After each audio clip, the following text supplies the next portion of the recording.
बिहार के कुछ आप कुछ फिलोसफर्स के बारे में बताएंगे, एक या दो बिहार के फिलोसफर्स। अब ये बताइए कि एस्पिरेशनल डिस्ट्रिक्ट के बारे में कुछ जानते हैं? इधर नेपाल में जेन जी का प्रोटेस्ट हुआ, ईरान में भी हुआ, दोनों में क्या सिमिलैरिटी और क्या डिफरेंस है?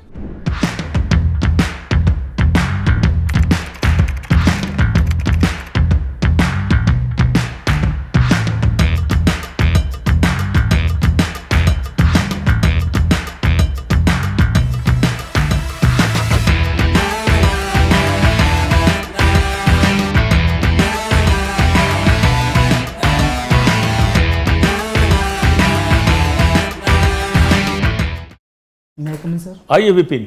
Thank you sir. Good afternoon sir. Good afternoon sir. ठीक है, बैठ जाइए, आराम से बैठ जाइए। Thank you sir. विपिन, आप हिस्ट्री के स्टूडेंट हो, फिलोसफी भी आपकी बनारस हिंदू यूनिवर्सिटी में फिलोसफी भी आपने रखी थी।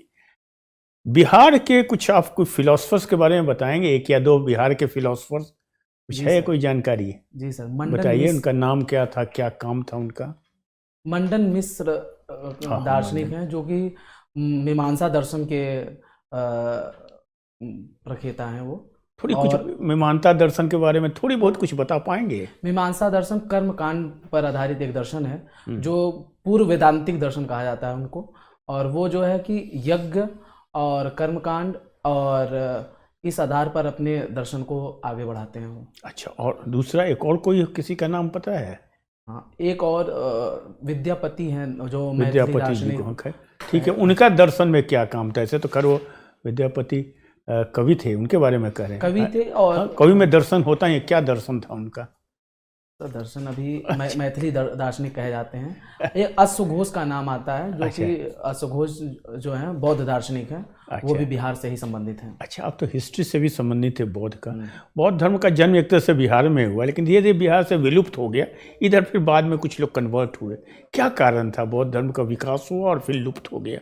हिस्ट्री भी आपका सब्जेक्ट है।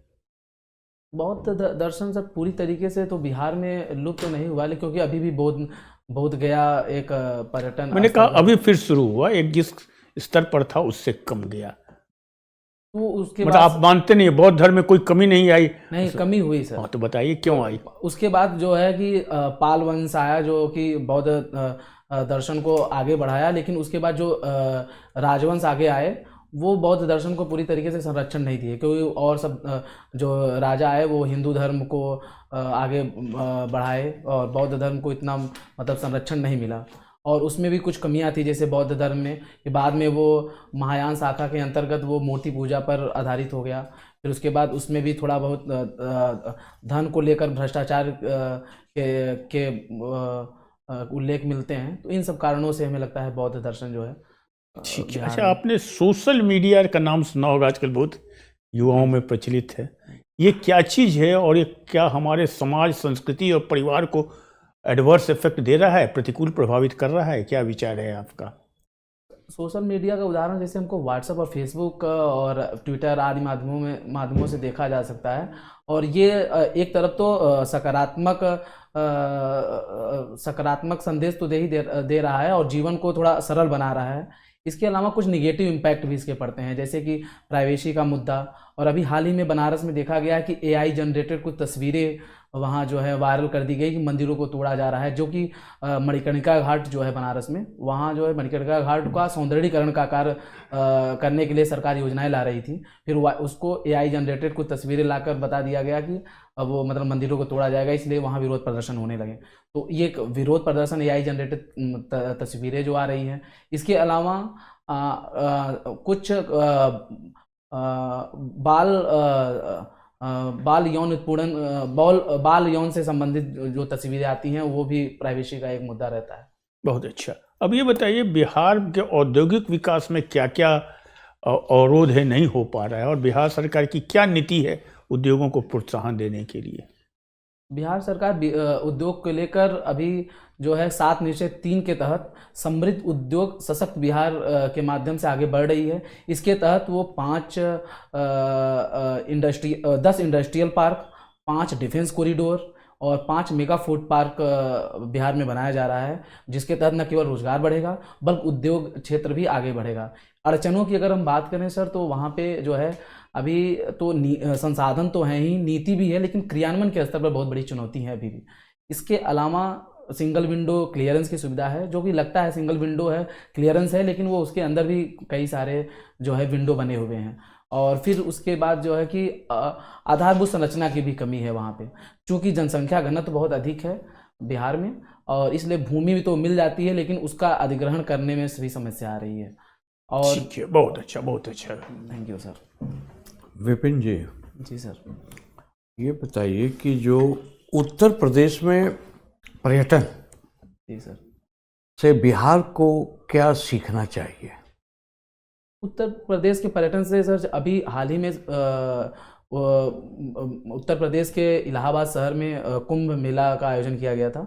तो वहाँ से पर्यटन की चीज़ें हम बिहार सरकार सीख सकती है, जैसे कि क्राउड मैनेजमेंट को सीखा जा सकता है। इसके अलावा किस तरीके से हम पर्यटन को आस्था के साथ जोड़कर हम आकर्षित कर सकते हैं, और इसके अलावा पर्यटन केंद्रों के स्वच्छता पर हम विशेष ध्यान रख सकते हैं, और पर्यटन जो आ रहे हैं पर्यटक, उनकी सुरक्षा पर हम ज़्यादा जो है जोर दे सकते हैं। अच्छा, तो आपने बोला कैसे हम आस्था को उपयोग कर सकते हैं, कुछ एग्जाम्पल दीजिए।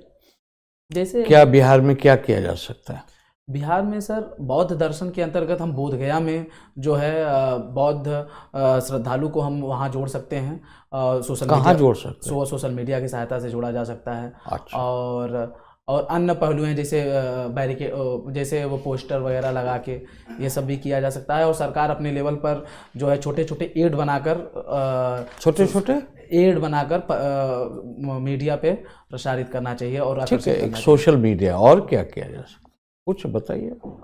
और सर, और थोड़ा सेमिनार कार्यक्रम आयोजित करना चाहिए पर्यटन को लेकर बढ़ावा देने के लिए, बौद्ध दर्शन से संबंधित, हिंदू सरकार क्या कर रही है? बिहार के टूरिज्म पॉलिसी के बारे में बताइए।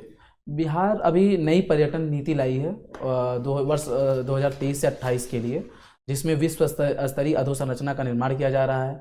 पर्यटकों की विशेष सुरक्षा के लिए नीतियां बनाई जा रही हैं। उसका तो कुछ बताइए, नीतियां क्या क्या नीतियां बन रही हैं? जैसे अभी बोध गया क्षेत्र में पर्यटन सूचना केंद्र का आधुनिकीकरण किया गया है।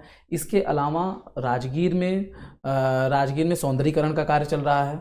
और कहाँ चल रहा है बताइए, कोई जगह बताइए, कहाँ पर सौंदर्यीकरण चल रहा है? राजगीर के आसपास के इलाकों में सौंदर्यीकरण का कार्य जगह बताइए, कौन से स्थल, कौन से मॉन्यूमेंट?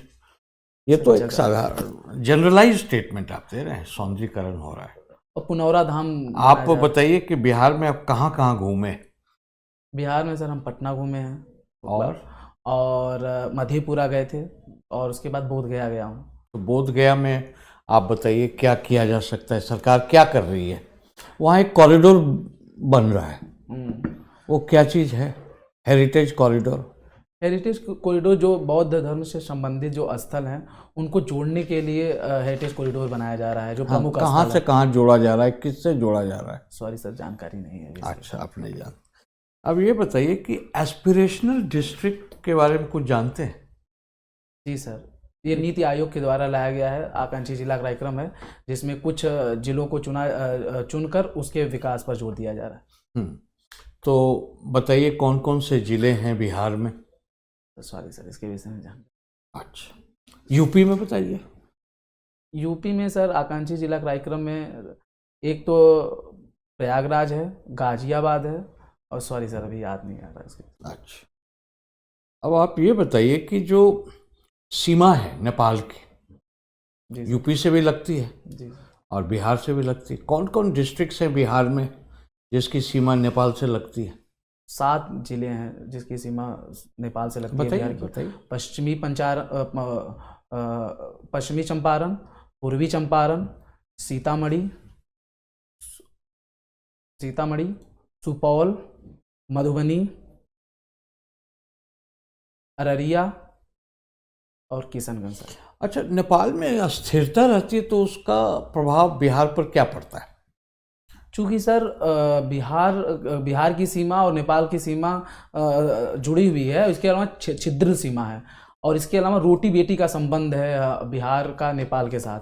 इस वजह से सर जो भी घटनाएं नेपाल में घटती हैं उसका प्रभाव बिहार पे पड़ता है। क्या पड़ता है ये तो नहीं बता रहे हैं आप। जो भी घटनाएं घटती हैं उससे संबंधित सर प्रभाव पड़ते हैं। जैसे कि अभी जनजेड आंदोलन हुआ था तो उसका प्रभाव बिहार में भी सीमावर्ती क्षेत्रों में खासकर देखा गया। अच्छा ठीक, धन्यवाद। Thank you sir. Okay Vipin, जी सर। अब्दुल कलाम, एक अच्छा पॉइंट बताइए जो आपको अच्छा लगता है उनका, पर्सनैलिटी का। काम जो किया वो उसकी बात नहीं कर रहा, उनकी क्वालिटी।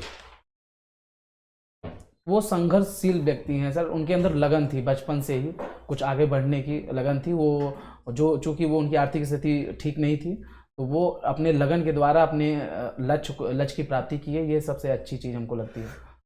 ये आपने जीवन में अपनाया, कैसे अपनाया? मेरे अंदर सब बचपन से ही सपना था कि मुझे सिविल सेवा में जाना है। इसके तहत मैंने अपनी रणनीति बनाई और रणनीति के तहत इसको प्राप्त अचीव करने के लिए मैं कोशिश कर रहा हूं।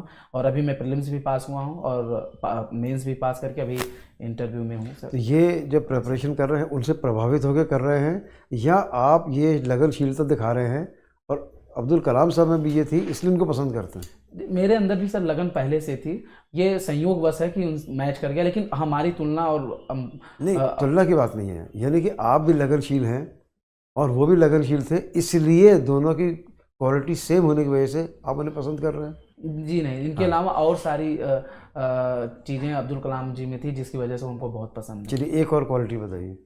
एक और क्वालिटी ये थी कि राष्ट्र सेवा उनके लिए सबसे प्राथमिक थी, और मैं समझता हूँ सर वो मेरे अंदर भी हमें लगता है राष्ट्र सेवा का भाव है। Okay, right. सेल्फ क्रिटिसिज्म आप कहते हैं आपकी वीकनेस है।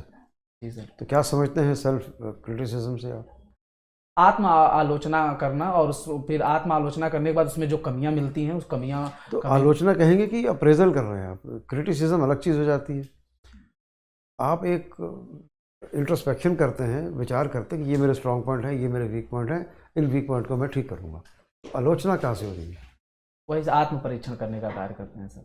वो सर हिंदी है तो अंग्रेजी में तो ये सेल्फ क्रिटिसिज्म अलग चीज़ हो गई कि मैं खराब हूँ, मैं कुछ अच्छा नहीं हूँ, मैं यही हूँ, मैं वो हूँ। आत्म परीक्षण से करने का कार्य तो वीकनेस है वो। आत्म परीक्षण करना तो अच्छी बात है, अपने बारे में जानना, अवेयर होना कि ये मेरे स्ट्रॉन्ग पॉइंट्स हैं, ये मेरे वीक पॉइंट्स हैं, इन वीक पॉइंट्स को भी इस तरह से एरेडिकेट करूँगा, ये एलिवेट करूँगा। आत्म परीक्षण ऐसे सर कि मैं अभी हाल में जैसे कि मैं क्रिकेट वगैरह खेलने गया था, तो क्रिकेट में क्या हुआ कि जैसे कि 2 ओवर में मान लीजिए 30 रन चाहिए था उस मैच में, तो हमने हमारी टीम ने, मैं कप्तान था तो हमारी टीम ने काफ़ी बेहतर प्रदर्शन किया, लेकिन हमारे एक और बॉलर थे वो बॉलिंग करने गए तो 1 ओवर में 26 रन वो खर्च कर दिए। फिर लास्ट ओवर में केवल 4 रन बने तो मैं मैच हार गया। तो उसके बाद मैं अपना आत्म परीक्षण करता रहा कि मतलब अगर वो 26 रन नहीं पड़ते तो शायद मैं जीत जाता। इस तरीके नहीं तो फिर से दोबारा से डिसाइड करिए, ये वीक सेल्फ क्रिटिसिज्म है कि सेल्फ अप्रेजल है? सेल्फ अप्रेजल ही होगा सर साहब। तो वीकनेस तो नहीं कहलाएगी फिर ये? जो भी ये तो बल्कि अच्छी बात है, अपने बारे में सोचना, चिंतन करना। अच्छा चलो आगे चलते हैं। इधर जैन जी क्या नाम है, नेपाल में जैन जी का प्रोटेस्ट हुआ। जी सर। ईरान में भी हुआ। जी सर। दोनों में क्या सिमिलैरिटी और क्या डिफरेंस है? सिमिलरिटी है सर, वो भी सरकार के विरोध में हुआ और यहाँ भी ईरान में भी सरकार के ये विरोध। एक पॉइंट कॉमन हो गया। सिमिलरिटी है। अंतर की बात करें तो नहीं, और एक बताइए। और सरकार, दूसरा चीज भ्रष्टाचार और महंगाई के विरोध में इधर ईरान में भी अभी संघर्ष चल रहा है, नेपाल में भी कहीं न कहीं भ्रष्टाचार और महंगाई का रोल था। और अंतर की बात करें सर तो यहाँ युवाओं का द्वारा जो है किया गया विद्रोह था नेपाल में, जबकि ईरान में जो है व्यापारी वर्ग प्रमुख रूप से आगे आया विरोध करने में, जो कि हालांकि वो क्रम से कई घटनाओं का जो है मेल है वो ओके। ईरान में। और अंतर बताइए, वहाँ पे जो प्रोटेस्टेंट्स हैं उनको कैसे देखा जा रहा है और नेपाल के जो प्रोटेस्टेंट्स हैं उनको कैसे देखा जा रहा है? नेपाल के प्रोटेस्टेंट में ये था कि वो सरकार को सत्ता से हटाने पर पूरा जोर दिया जा रहा था, और ईरान में भी सत्ता को हटाने पर पूरा जोर नहीं था, लेकिन यह है कि सत्ता के मतलब पूरी तरीके से पूर्णतः विरोध में तो थे ही व्यापारी वर्ग जो थे। नहीं, पहले ठीक है इकोनॉमिक वजह से ये प्रोटेस्ट शुरू हुई ईरान में, लेकिन बाद में तो उसका पॉलिटिकल रीजन भी होने लगा था। जी सर। रजीम चेंज के लिए भी बात हो रही थी। जी सर। और डिफरेंस बताइए, प्रोटेस्टेंट को ईरान किस तरह से ब्रांड करता है और नेपाल किस तरह से ब्रांड करता है। सॉरी सर, इसके विषय में अभी जानकारी। उनको तो ये कहा गया कि प्रोटेस्ट जो करेंगे तो it is equal to enemy of the god, sorry sir, जानकारी। और इन्हें होगा एग्जीक्यूशन। ऐसा जुडिशरी ने क्या दिया, यहाँ कोई बात नहीं हुई है एग्जीक्यूशन की नेपाल में। ओके, कोई और सिमिलैरिटी? सॉरी सर, मैं याद नहीं कर पा रहा हूँ। अच्छा चलिए ठीक है, thank you. Thank you sir, thank you sir.